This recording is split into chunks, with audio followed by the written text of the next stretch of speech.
tayo. Sige, larga. Oh, tatandaan mga kapatid ha. Sa 31, huwag kayong malilito dahil 3 rally ang nakakasa sa 31 ng Enero, ngayong buwan na to. So, tatangkilikin natin po ay yung January 31, 9 a.m., alas 9 ng umaga. Dulce Sweet, hello, I'm Marcos Loyalist from Maasin City. Oh, hello, hello, hello po sa mga taga Maasin. 9 a.m. po sa Asia Shrine Monument. Tatandaan po yung oras ha, alas 9. Wag na kayong pumunta dun sa hapon at saka sa panggabi. Yung panggabi, may pa-concert daw. Manggugulo pa ng traffic ang mga hinayupak. Hindi po ako, ito, ano lang lilinawin ko, hindi po ako parte ng organizing committee.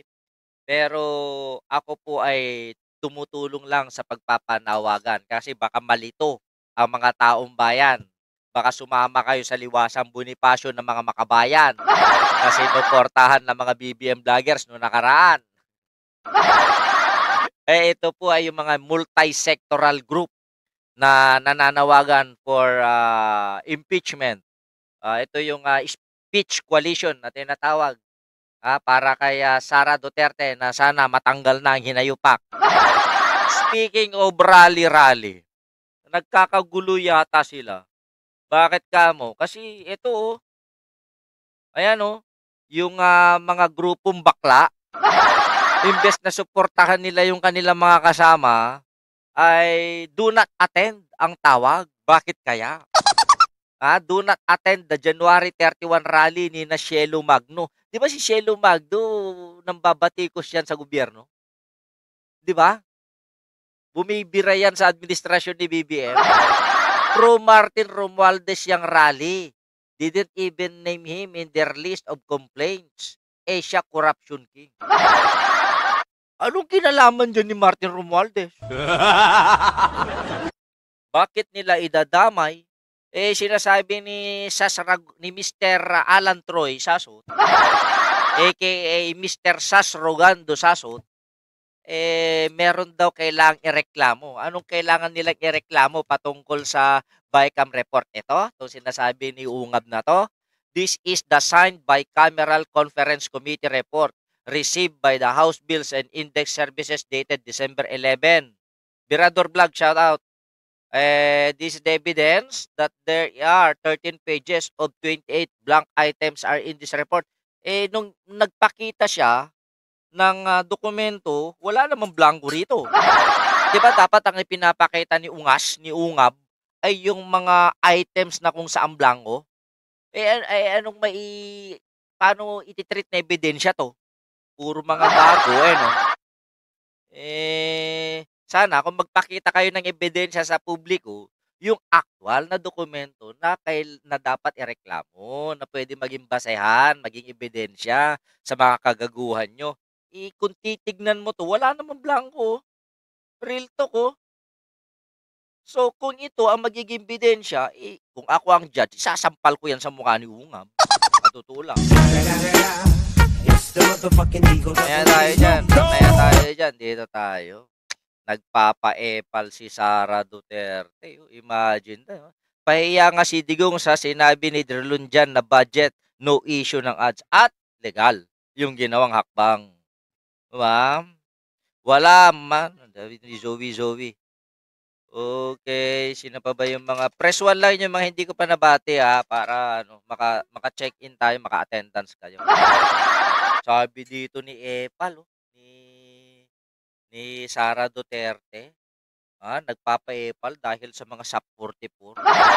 The National Day of Remembrance of the Heroic Sacrifice of SAP 44 is a powerful reminder of the importance of national unity and our collective responsibility to protect our country's security.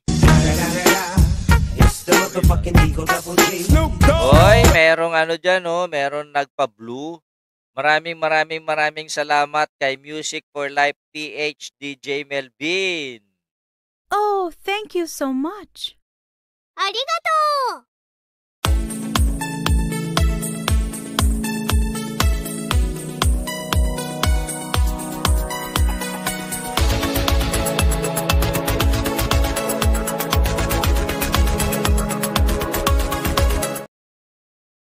you, bossing, sa pangpares. De Melvin Manuel. Thank you, thank you. Nagpapa-epal itong si Sara Duterte for national unity. Importance. Dapat kung national security, dapat i-celebrate natin yung rally ng iglesia. Panawagan nila, unity. Iyon, bakit yata hindi na yata pinapansin ni Sara Duterte ang mga iglesia? Hindi papansinin yung mga yan kasi bayad naman yung mga yan. Tsaka kamatis ang pinaglalaban. Edward Corlaje. So, sino pa? BT, pansin mo, si Digong ang gumagawa ng topic sa mga media at SOCMED. Ano na naman kaya ang topic next month? Sasabihin niya, supot pa rin siya. Yun lang naman. Puro katangahan itong sinasabi. Responsibility to protect our country's security. Baka security mo. Ikaw lang maraming security. Imagine mo naisip ko lang. Nagsasayang tayo ng pera para sa mga security ni Sara Duterte. Mantakin nyo kung yung mga sundalo na yan napunta sa Basilan, sigurado kung walang ambush dyan. Imagine yung mga ginawa. Pagmamay-ari ng mga daan-daang mga baril. Lizzie E, shout out. Tapos, binibigyan ng importansya, napakaraming security. Napaka-spoiled brat, binibaby ng gobyerno itong si Sara Duterte. Yun naman pala, magnanakaw lang naman pala. Ano nangyari sana kung ako Kongreso? Repasuhin ninyo yung batas na nagpapahintulot dyan sa Vice Presidential Security Group. At saka, repasuhin yung batas kung bakit kailangan magmay-ari ang isang Pilipino ng sandamakmak na mga baril, lalong-lalo na sa mga Duterte at saka sa mga PNP. Sana kunin nyo yung mga baril. Maniniwala kayong kayang iputok lahat yun ni Duterte, yung 376 na baril na yan?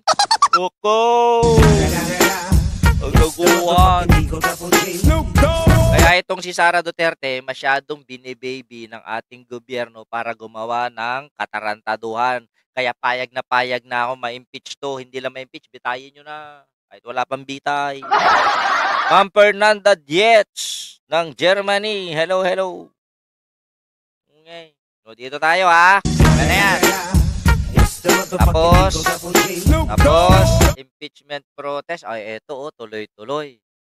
Tuloy-tuloy yung pag-i-impeach kay Sara, walang makakapigil daw. Ouch.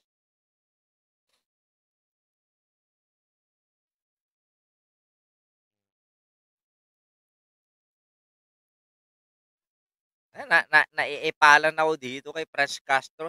Imagine mo may parali na ang Peach Coalition. Kundi ba naman epal? Sa 31, umaga, 9 a.m. Magpaparali pa daw sila sa Liwasang Bonifacio. Ubo.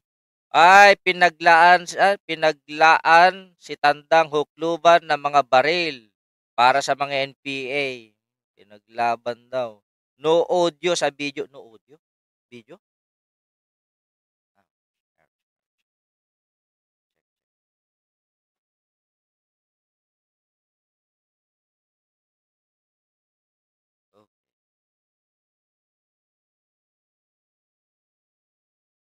Stop screen. Walang audio. Settings. Present. Share.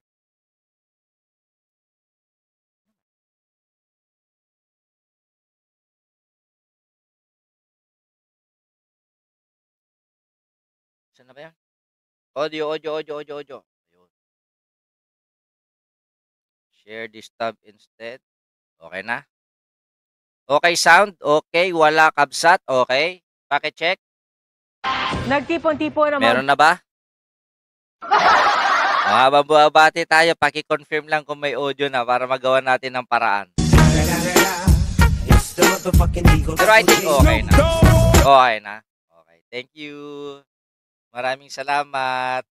Ayan, dito tayo.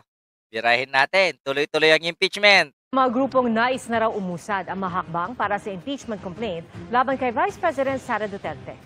Nakatutok si Bernadette Reyes.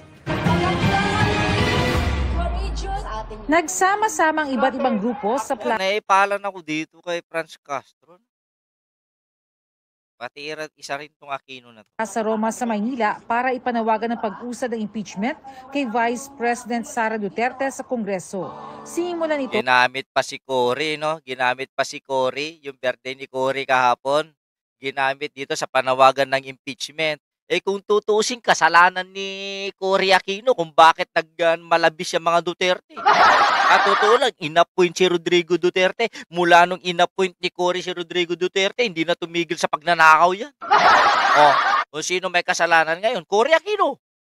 Kung bakit namayagpag sa kasinungalingan itong mga Duterte. ito sa isang misa kung saan ginunita ang kaarawan ni dating Pangulong Cory Aquino ngayong araw. Kung gusto natin, Korekto rin itong mga to. Kunwari, galit din sila sa magnanakaw. Sila, kung isipin ko, kung malabisin ko magsalita, sila ang gumawa kay Rodrigo Duterte. patalsikin ng sino man patalsikin. Hindi Pero tandaan sana natin, may nagsabi nga sa akin, pag tinuro mo ganyan, ikaw ay may sala, 3 nakaturo sa iyo. kaya yung mga nagpo-protesta ng impeachment, sabi ni Pader, yung turo nyo kay Sara Duterte, baka 3 beses pa kayo magnanakaw. Sabi ni Pader yan. At ikaw rin. Sabi. Kaya po, hamon nito sa atin lahat. Yung pagbabago sanang pinasimulan ni Cory Aquino. Anong pagbabago? Ano simulan ni Cory Aquino? Pagbabago na mula sa maayos ang Pilipinas, bigla lang nilugmok. Ganon. Pagpatuloy naman nating lahat. Naroon din ang ilang kabilang sa mga lumagda sa una, ikalawa at ikatlong impeachment complaint laban Tirador, sa Vice. Nananawagan kami sa Kongreso na ituloy na itong aming sinulong na complaint. Tayong mga mamamayan, ginawa na natin yung papel na Ito pag nagsasalita, ito lagi nagmamadali. Itong Kiko din na to. Anong meron? natin. Sa Kongreso naman, kayo naman yung gumawa ng trabaho nyo. Wow. Sinusubukan pa namin kunan ng pahayag si Vice Bakit kasi inappoint ng lola mo yan? Yan Duterte ngayon problema na. President Sara Duterte at ang liderato ng Kongreso. Para sa GMA Integrated News, Bernadette Reyes, nakatutok 24 oras. Ayan tatandaan po sa 31 po yan ng buwang kasalukuyan. Tandaan po, oras, EDSA Shrine Monument. Ayan po ay suportado ko lang. Hindi po ako parte ng organization yan. Isa lang po akong support group. No? Pero hindi po ako organizer yan. Wala po. Nagsasalita lang po ako rito para hindi po malito yung mga gustong pumunta. Baka kasi mapunta kayo dun sa anti-Marcos rally. Okay? Na inorganisan ng mga tokmol na mga DDS. Pwede rin yung mga pro-impeachment, hindi kayo pwedeng pumunta sa rally ng hapon. Pero yung mga rally ng hapon, pwede kayong pumunta ng umaga. At pagdating ng hapon, umuwi na kayo. Pwede yun. Huwag na rin kayong tumuloy sa Liwasang Bonifacio. Magugulo lang buhay mo.